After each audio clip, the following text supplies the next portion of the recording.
How does it feel to be God's favorite? Fuck it up. Kill that shit. You know what I'm saying? So.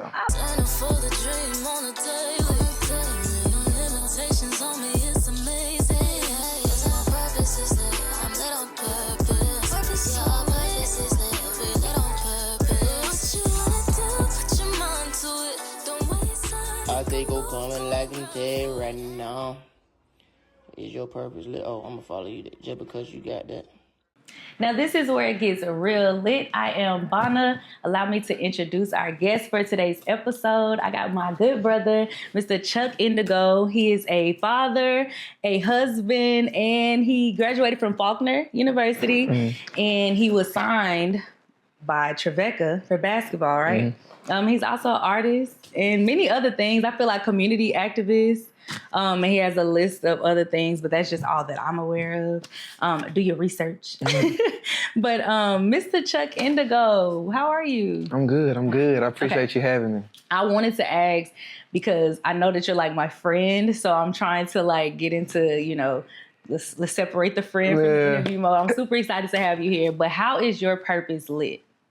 My purpose is lit because my purpose is rooted in something that's like bigger than me. Yeah. Right. So everything that I do it for like people who I may not even get to meet or like experience, so that they can have a better experience in this plane. Yeah, I love that. Your impact. I love that. So I wanted to ask you, because we talked about this, and this is really the whole reason for the interview. Where did the name Chuck iNDigo come from? Oh my God, that's a long story. I know, we got time. I was like, man, the part two is like this. No, so it kind of came by happenstance. And then over time, it was a thing where like I found meaning in it and kind of like injected meaning into it. And then on the back end, I kind of just like discovered like where it actually came from. And it was like funny things. So like when I was playing ball my freshman year, I had like a group of upperclassmen who kind of like took me under their wing and just took to me. And the big homie Queese, he had saw me like walking like out the gym after practice one day, and he was like, "Chuck iNDigo, what you about to do?" And I was just like, "Huh?" And so like, where did they come from? Yeah, he was like, "Yeah, that's your name now." I'm like, "What?" And I wasn't doing music or anything like that at the time. And then like the next summer is when I kind of like started getting into music and like rapping and stuff like that. And I released a song on SoundCloud, and it was like, what name I'm gonna go by? And so Chuck iNDigo was the name I chose. So then like I was sticking with that. And then like just through a natural like maturation process, like, everybody typically finds themselves in college and like when you leave home, stuff like that. And so I started like reading a lot more, kind of being exposed to more like, just like Black history, different things of that nature. And then also too, like, just like spirituality and stuff like that. So I found out that indigo was the color that represents like intuition and the opening of your third eye. And so, took that. So at that time I was like, it felt like divine because I'm like, I was coming into my own consciousness at the time. And then I started like looking, I don't know, it felt like when you start paying attention more, you start seeing the connectivity between stuff. And so I didn't realize that like my initials were inside of the thing. My middle name is Charles, and which is like, if you know, the nickname for Charles is Chuck, and that's like my dad's real name. Chuck? Charles. Charles, but everybody called him Chucky. Yeah. Gotcha. And they say I look like him, so like that wasn't really a hard transition. Yeah. And then the ND, my initials is Nick Drake, so like that's why I capitalized the ND. That is, and I never knew that. And when I looked at it, I'm like, well, he always capitalizes it. And I never realized that it had any correlation with your actual name until I learned your actual name. I was like, it's crazy. People really thought. I'm sorry, dude. You want to get up? People really thought that like that my real name was like Chuck iNDigo, and I was that's just like, wild. I mean, obviously, I knew that wasn't your real name, but I never thought that your name was a initial inside of your nickname. Yeah. Everybody, meet Braylon. Say what's up, dude. Yeah, he let his presence be felt and known. So like after that, you know what I mean? It was like 2 years ago. Yeah. And the homie Coleman texted me, and he was like, "Bro, I have the funniest thing ever to show you." And he sent me a clip. It's episode 1. of Fairly Odd Parents, season 1, episode 1. Yeah. And so the character in Fairly Odd Parents, if you're familiar with it, is Crimson Chin. It's like the superhero. Is he like the teacher or the scientist? He's like the little red superhero dude. He got the big old huge chin. And so, okay, I got you. Yeah. And so he's like Timmy Turner's like favorite comic book character or whatever. Well, it turns out that they did the origin story of Crimson Chin. On the first episode. Yes, and Crimson Chin was actually a talk show host named Chuck Indigo. No. So it's like he had the Chuck Indigo show and everything like that. And it's a clip in there where Timmy Turner is like, he said something, he was like, yeah, Chuck Indigo. And then it's just like, it shows, it was so, I gotta go back and watch it now. Tweaking off it. I'm like, bro, I had never seen that before ever in my life. So that's where the name actually, and looking back on it, knowing Queez, that was probably where he knew the name from. I was just about to say, more than likely, because where else would he have known? Yeah, he knew, I guess he knew I didn't know. And so he just, but it took on its own thing. And honestly, I love that name. Yeah, it was like responsible for a lot of like other things I've done, like created and stuff like that. I love that. Well, thank you for sharing that story, because I definitely wanted to know. So I know that you transitioned from basketball to music, right? If we had to do a versus, is it music or basketball?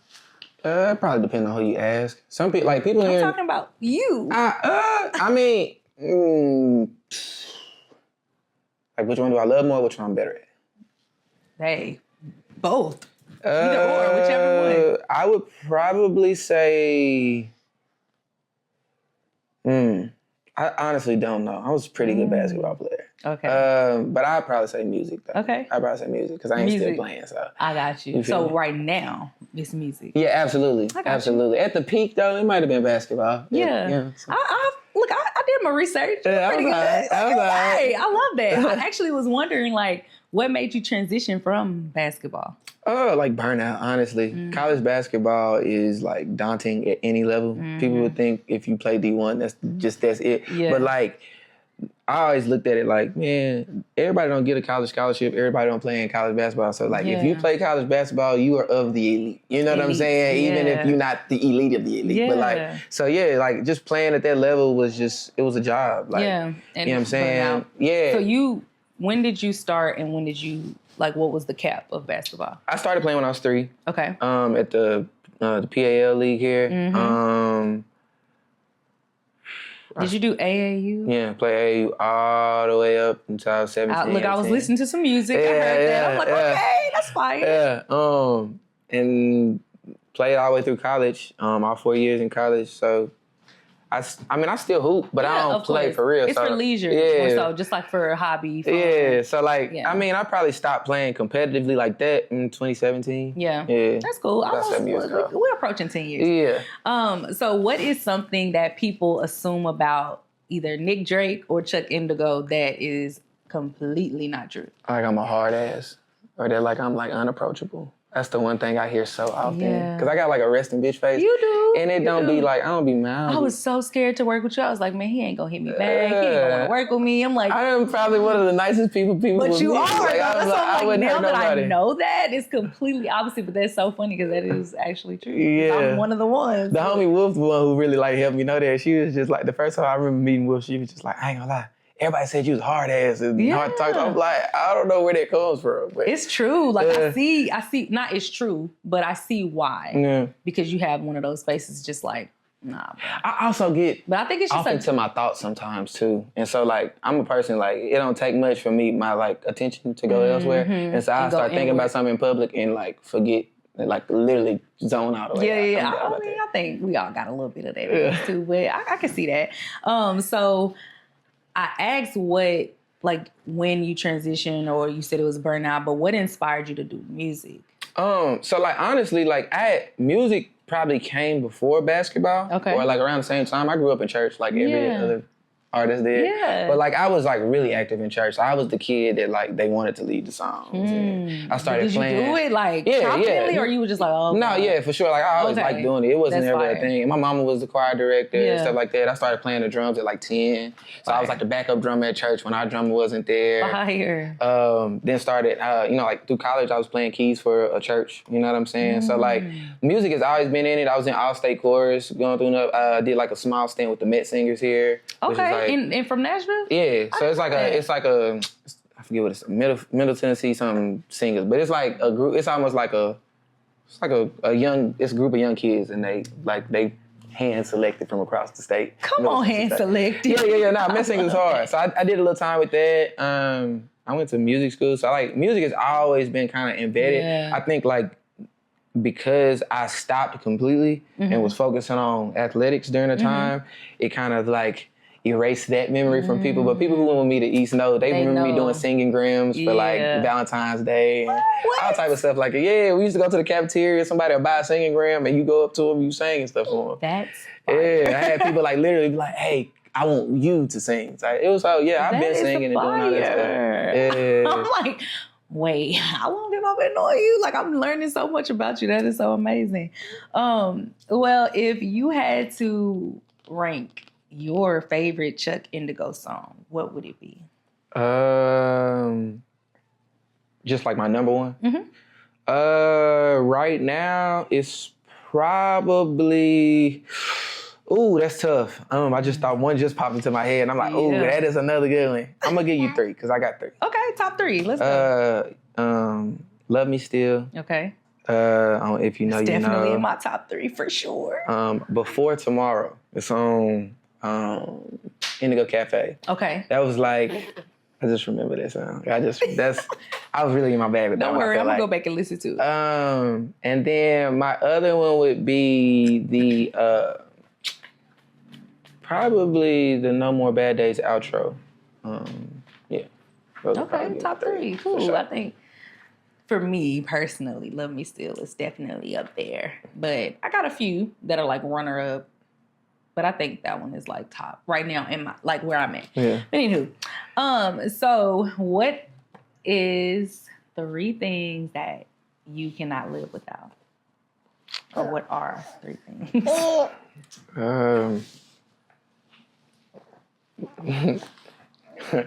Not to be funny, but air and water for damn. Okay, come on. Those things that are inevitable. What thing? I mean, family. Family for sure.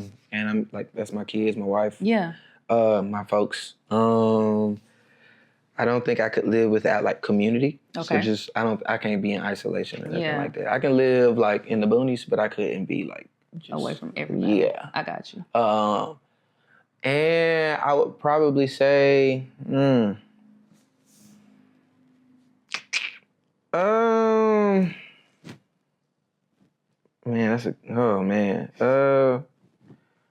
don't know. I've really been focusing on not needing a lot, so I don't really. I really don't know. That's a good thing to be focused on. Yeah. Sure. So family, community, and I would just say man, God.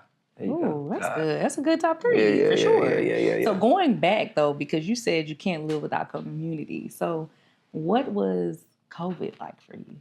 Rough. Yeah, rough. It was rough. Yeah. It was rough. I mean, granted, I had my I had my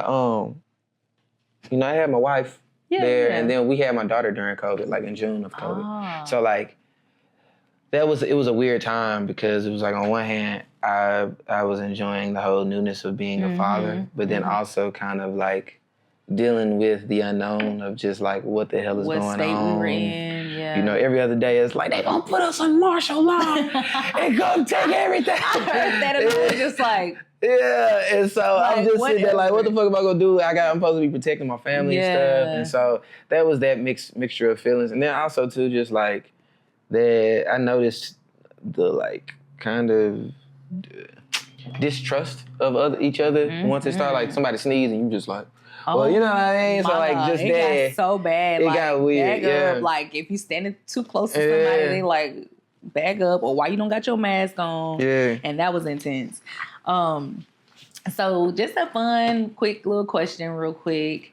If you had to title this time in your life based on a movie title, what would the title be?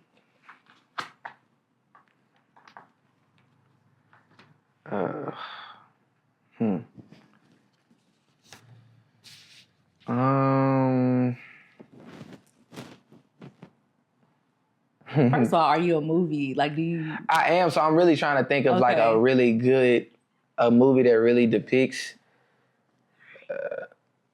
Man, That's a tough one. I'm gonna say this is gonna be an interesting one, and it's not because of the actual topic of the movie. It's only based on the name. Okay. 13 going on 30. Okay. For sure.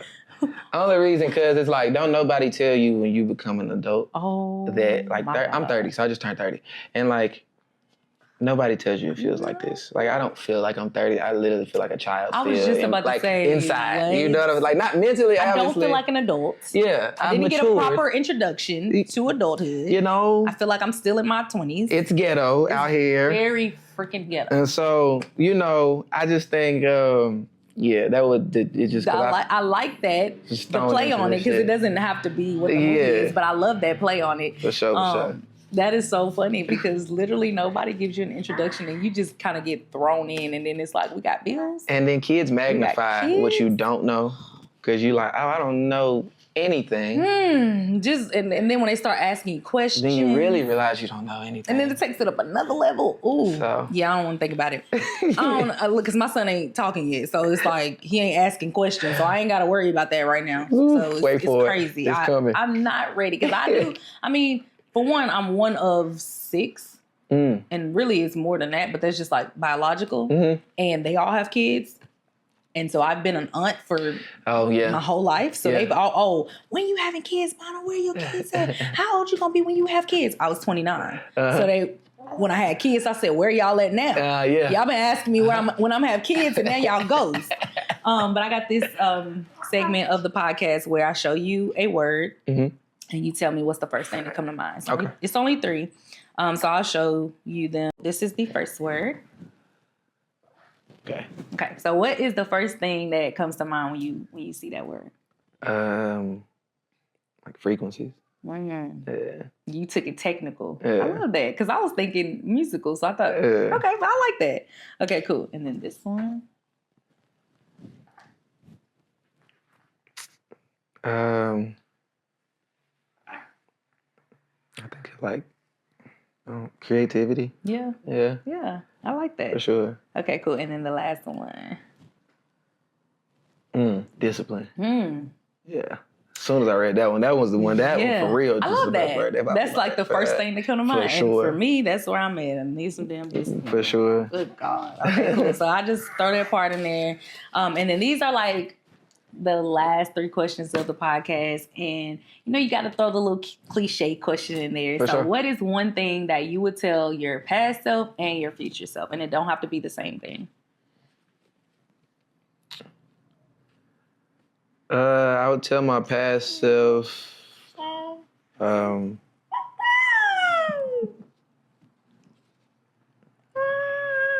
going to stick with what I said the last time I was asked this question. Okay, I would tell my past self that you cannot detach yourself from your results. Ooh. Cannot detach yourself from your results.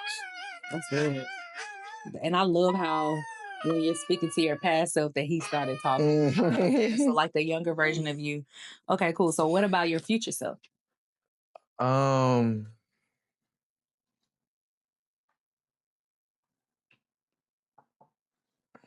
does it feel to be God's favorite? Ooh, come on, pop your shit. I love niggas. Listen, you are. So what is a piece of advice that you give anyone to maintain good mental health? Man, you know what's crazy? I was talking to Shabazz Larkin. Yeah. He asked me a similar question. I told him it was like 5 different things, but it was one was don't fake it. I'm gonna run the runs off that I definitely remember. One was do not fake it. The other one was be curious. And then the one I really liked, it was I would write it out on paper as fuck it / up. So in my mind that means fuck it and then fuck it up, right? Because it's like I'm following you. The way I look at it is like the fuck it part is like don't worry about making mistakes or don't worry about how it's gonna look or what they gonna say. If it's on your heart to do it, just do it. And then the fuck it up part is like do it with confidence. So like fuck it up, kill that shit. You know what I'm saying? So I love that. Sure. You took it completely different from where I thought that was going. I love that. Cool. So to anyone listening, how would you empower anyone to be lit on purpose?